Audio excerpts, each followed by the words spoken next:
Okay, now, if you're gonna stretch out your quads and your hip flexors, you're already warm, you already did your warm up, whether it's stairs or marching in place, or, like I said, if you're at home, it's a little different. Maybe you can break a little sweat, right? But if you're in the office, obviously you don't wanna get too sweaty.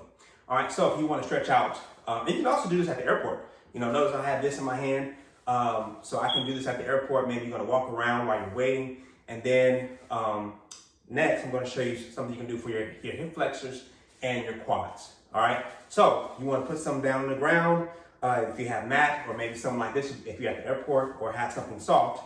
Okay, now your hip flexors are already nice and warm, your quads are already nice and warm, right? So I'm going to do hip flexor first. What I'm going to do is I'm going to lean forward, tighten the glutes. Okay, I'm going to press the knee down into the ground and also forward. Okay, I'm going to do the breathing technique. 1, breathing out, all the way to 5. And on the 6th count, relax and go even further, back straight. You should feel your hip flexor, okay? Your hip flexor.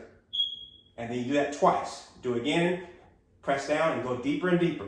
Press your knee down to the ground and forward, okay? And then relax. Okay, you do a set of that. Then you do the other leg, okay? Next, so that was your hip flexor. Next, you have your quad. Similar, you're gonna grab this knee. Now you're going to do the same breathing technique. You're going to hold your foot, okay, bring your foot against your hand and bring your hand towards your foot. Okay, so breathe in and out.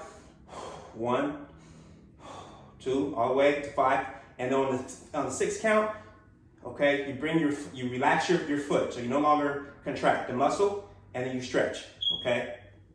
Then you stretch for the stretch. You do 2 sets, okay? Then you stretch out your quads and your hip flexors, which are very important.